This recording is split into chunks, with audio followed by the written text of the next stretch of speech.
that work? We're going to be rich. Security guy.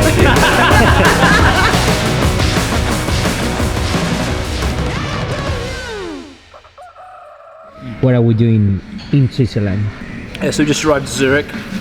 This weekend I'm running a workshop. We'll also be joined by Gommaar, who's one of the co-founders of WODSCIENCE, one session.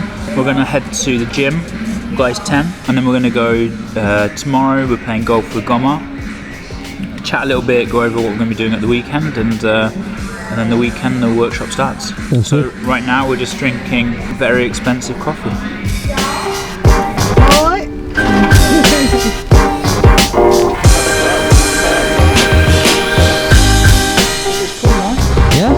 In summer you can open the doors. Are you happy you put the wall rigs and not a central one? But I think it's better than being on the wall because you get a lot more space. Higher rooms and the official height for the for the rope climbs at the other location we thought. So when Marco has to do rope climbs, he comes here.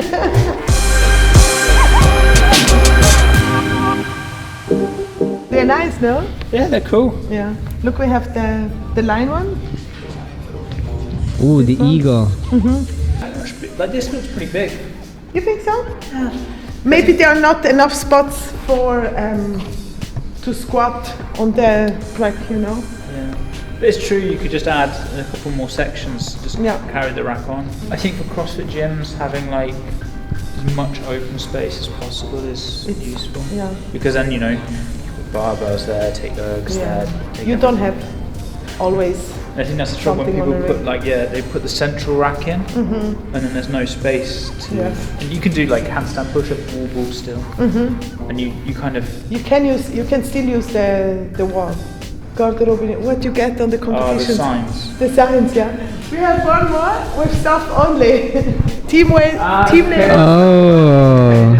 This is next level forward thinking. Oh wow.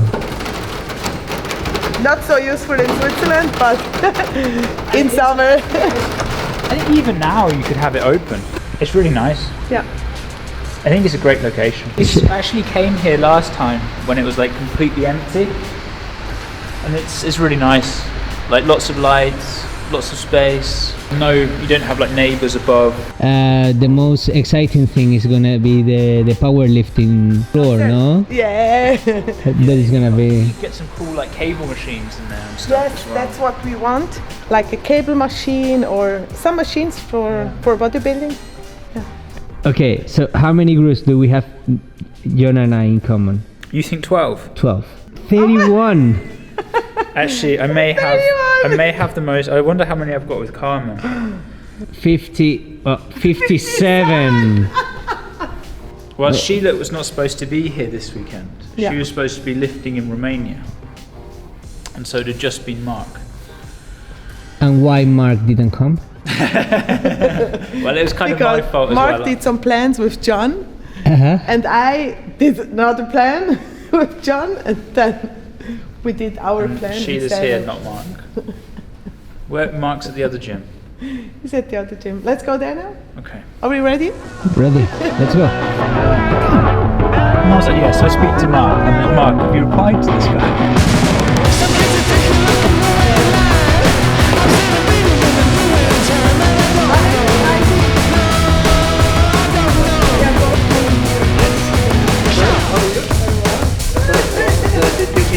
Sheila doesn't understand German.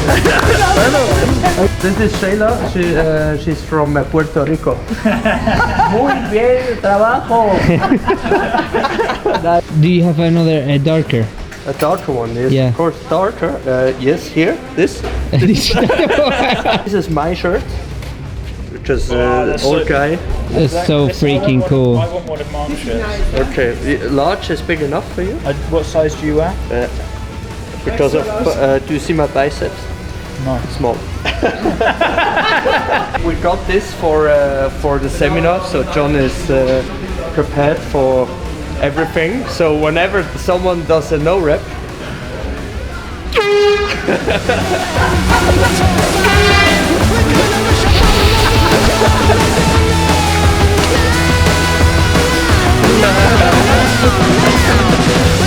Only IKEA do this kind.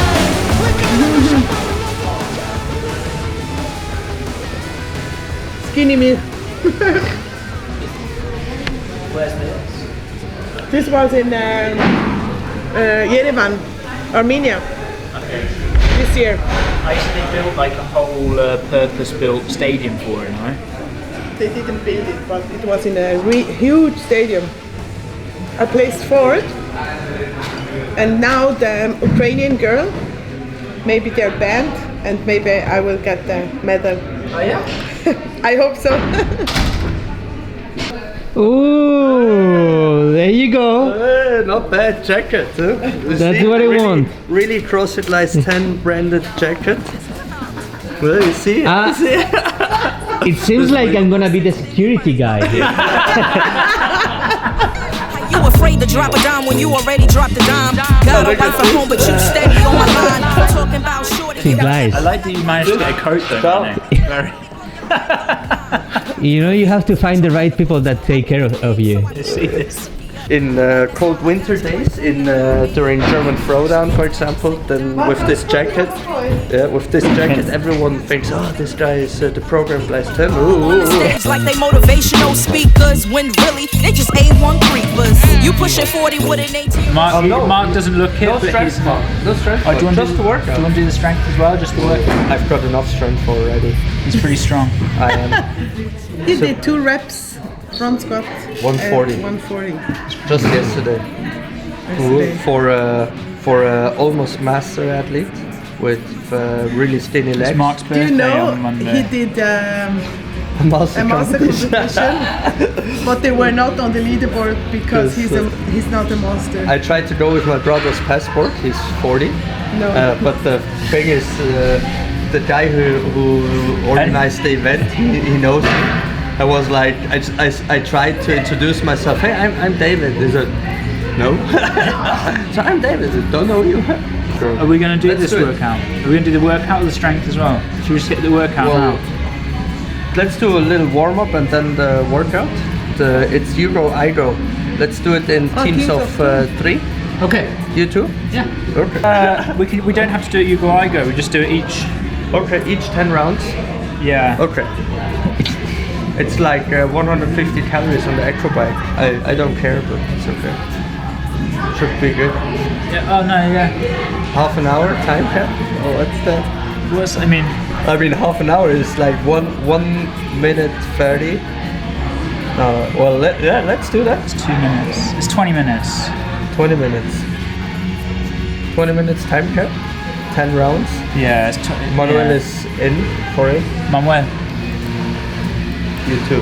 We're gonna do the program because since Mr. Program is here, we will do this power clean and jerk.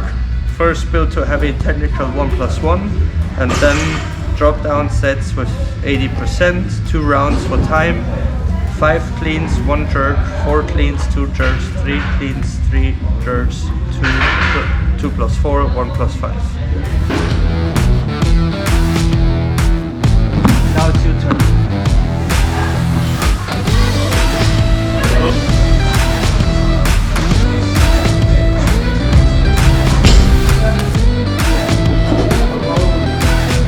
Whoa! He's very strong.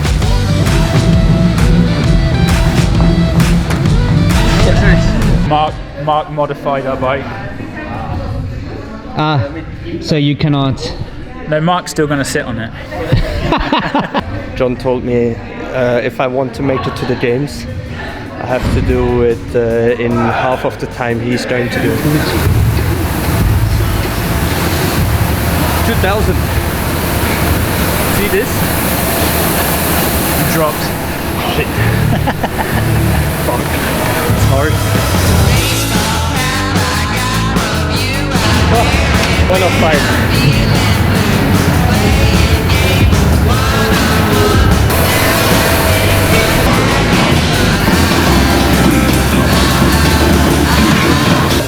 How's the class, guys? Now some protein for John because he needs to gain 1, 2, 3, 4, 5. More protein. Oats is meal prep for tonight. Yes, I'd like to thank the co-op. These are privileges. Yes, this is the VIP Lift. elevator with washing device, washing machine.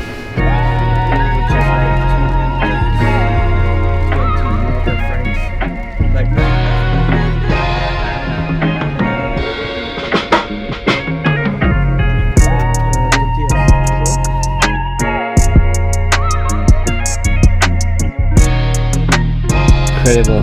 I remember I used to pay for a coffee. That's not that beautiful a country. It is.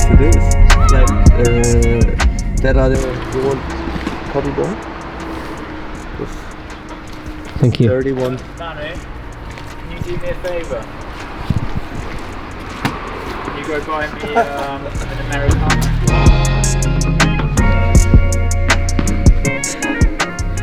Enjoying the Swiss life. Yeah, a bit tired this morning, Manu. Oh, really? But we're here.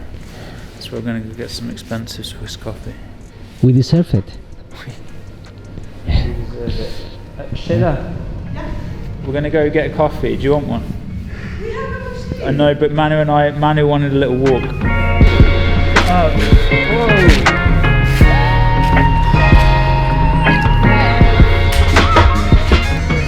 How's your life in Zurich been? Pretty cheap. It's opposite for me. So we got up, we had some phone calls, got some work done, which was productive. I'm a little sleepy. We trained very late last night, or late for me. I feel like I'm getting older. I also feel like I shouldn't be whining on camera, but you know, I've got my coffee. Then we're going to meet Gommaar at 1:30. We're going to go hit some golf balls. Golf. It's very academic. Okay. So, you know, he has like good understanding of exercise physiology, and I think it's really useful to kind of combine these disciplines, you know, like yesterday we were working with Marco, how we can improve movement efficiency, and then you start to speak with someone like Gommaar, and it's like, actually, how can you know, expand this exercise physiology component, you know, what can you be doing in training to tweak, modify things in order to get better results from the athletes. So there's always kind of different factors of things that fit in. Mark, our Marquitos. Hello, Shads.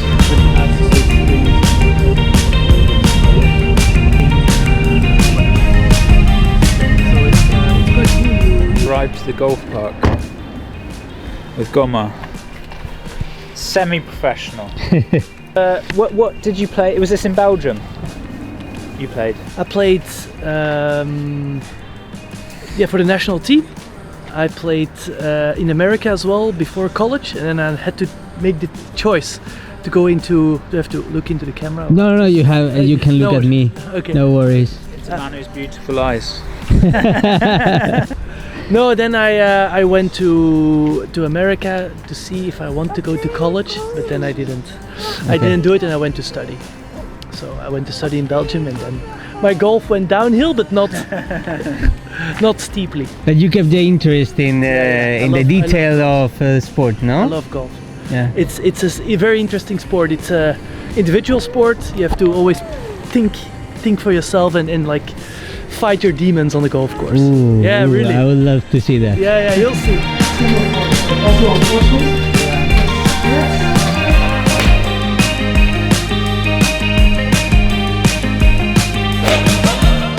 What is WODSCIENCE? It's I always call it the science communication page. So we try to explain sports sciences to the broader public, because papers are usually behind the paywall, people cannot read them, and if they have access to them, even then it's gonna be difficult to understand them, because it's written in language that also me sometimes find very difficult. And we try to explain that in infographics with a short description how it works. It came because I work in academia already 12 years now, and I found my work was interesting, but people who actually needed the work didn't really benefit from it. So the coaches like you or athletes, we do whatever sports science studies where we investigate supplements or whatever, and then no one actually reads the papers, and that was our frustration. I think that's true, but it's also like it's hard to digest the information. Like you say, it's hard to understand because it's written in a different language. Yeah, it's really different language, and I don't exactly know why. Yeah. There's no real reason to do it.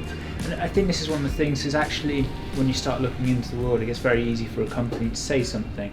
Yeah. It's not actually true. Yeah. Because they phrase it in a certain way or they search the right papers. Yeah. And so I think it is very useful to be able to do that.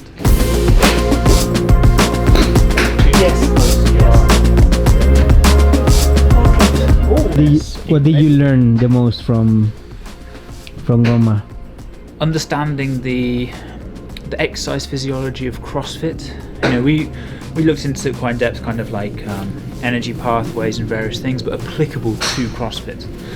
But I think that's a big thing. Like a lot of these studies or a lot of the way people look at conditioning has been done in longer sports, like cycling, running, all of those things. But CrossFit's unique in the sense that a long workout can be 20 minutes, not 90 minutes, 2 hours. And so understanding the mechanisms and how you could apply them to CrossFit related long workouts is very useful. Is it difficult to apply theory to CrossFit?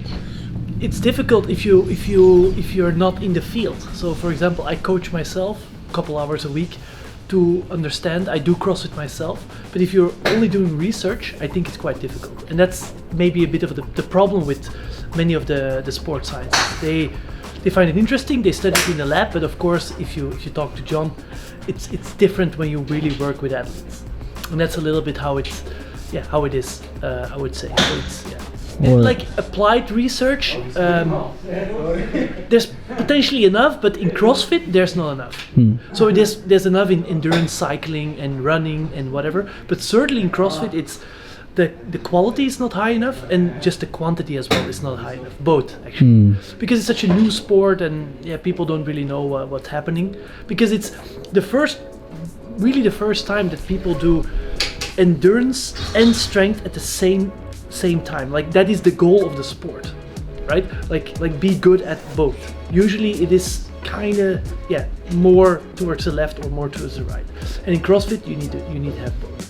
There's some sports like rugby maybe where it's also a little bit this concurrent training it's called, but in CrossFit it's really the goal of the sport, and this is new. This is new in sports sciences, I would say. It has a lot of variables, no? Yeah, exactly. You don't really like a lot of other sports like cycling, or maybe there's only one aspect. You don't have to be good at, say, there's not the upper body and lower body component. There's not, say, pulling and pressing gymnastics, and so there's so many variables that come into play that I think it makes it harder to understand what's going. Like, why is Matt Fraser great? Whereas I think you could take the best, Tour de France winner and actually break it down into its components a lot easier than you could with, say, a Matt Fraser. What is interesting here is that if you look at sports sciences, mostly in, for example, endurance athletes, they test the maximal oxygen uptake. That is how much the body oxygen can consume. Usually when it's higher, the athlete will be better. For example, Jonas Vingegaard is a Tour de France winner. He will have a VO2 max of 92, which is exceptionally high. No one has this. But in CrossFitters, it's interesting. It's not really like that. We thought that also CrossFitters should have very high oxygen uptake, but we tested ourselves in a study we did, and it's very average, to say even, like not even elite. So that's what, like, the sports sciences, how it should be and how it actually is in the field, is not always exactly the same. What would you say in the CrossFits you studied has been like the standouts? Because as you mentioned there, the VO2 has not been noticeable, but maybe speaking about like the lactate, for example. Yeah, so we tested elite CrossFit athletes in the lab, and we tried to understand their physiology, basic tests of physiology, strength, but also endurance capacity. And what stand out is they have a high anaerobic capacity, so they can produce a lot of energy or power from anaerobic sources, so not using oxygen. Makes sense. They have comparably actually quite high strength compared to, for example, weightlifters, right? Like if you would compare a weightlifter maximal strength, for example, or explosivity, how high they can jump, with a CrossFitter, they're quite close. But if you look at the endurance capacity, so cardio, with a bike rider, they're very far. And I think it has something to do with the muscle mass. I'm actually quite sure. And actually, I also think it's to do with the style of programming that's come in. Because obviously, like the style of programming biases the type of, say, elite CrossFit athlete. Yeah. And the big thing is that if you don't have this strength, this baseline strength, you can't compete. You can't compete. So you need to. That's exactly what I think as well. So you need to have a 285 pound snatch, and otherwise, you just don't get to the semifinals. Yeah.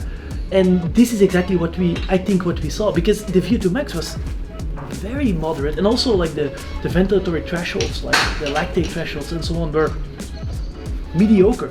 Every cyclist that you find in some amateur group has this, right? And we were talking about elite, the best of the best CrossFit athletes, and they can produce a lot of power in short amount of time, right? So anaerobic capacity, they can go very high in lactate, and mediocre endurance capacity, I would say.